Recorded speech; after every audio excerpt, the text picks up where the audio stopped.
Police in Hainan province say they've caught a man suspected of killing 6 of his family members in Beijing last week. Li Lei was arrested in Sanya and reportedly confessed to hacking his parents, 2 children, wife and sister to death just over a week ago in their home in Beijing's Daxing district. He then fled to Sanya last Saturday morning after the bodies of the dead were found on Friday by his wife's younger brother. Sanya police said Li told them that the killing was a result of long-time family conflicts. He claimed his wife was domineering and his parents treated him harshly when he was young. 10 journalists and 48 officials have been charged with taking bribes to cover up a mining disaster last year.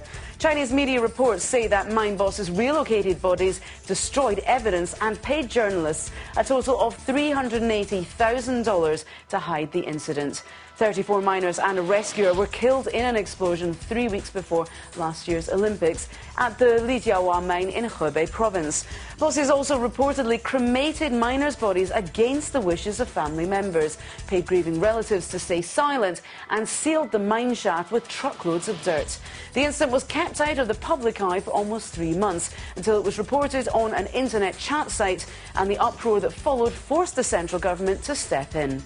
Chinese Premier Wen Jiabao has told European economic officials that China does not intend to run an excessively large trade deficit and will seek to purchase more goods and services from EU companies to help even out trade flows. He made the pledge as a summit between China and the European Union wrapped up in Nanjing. The EU is China's biggest market and takes 20% of its exports. Wen also said it was unfair of some countries to demand that China appreciate its currency while blocking Chinese imports via protectionist policies. The US in particular has taken a number of steps recently to slow a surge in competitively priced imports from China in sectors including steel, tyres and paper. As countries across the globe mark World AIDS Day, China says it's considering lifting its 2-decade-old ban on foreigners with HIV/AIDS entering the country. The proposed scrapping of the ban comes as the nation prepares for next year's Shanghai Expo, which is expected to attract up to 4 million overseas visitors. China's health ministry says it's working with other central government departments to achieve the goal. China is among nearly 70 countries worldwide that deny entry to people with the virus.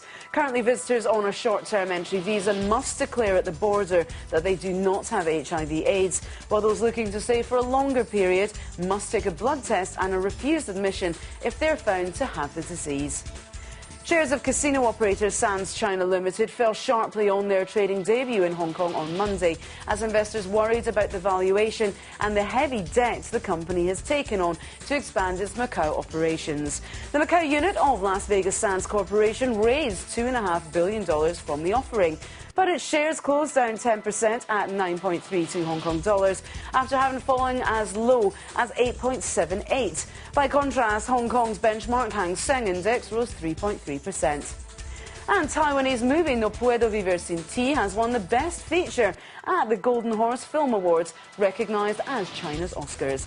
Director Leon Dai said the film's Spanish title sounded more emotionally fitting than the English equivalent Can't Live Without You.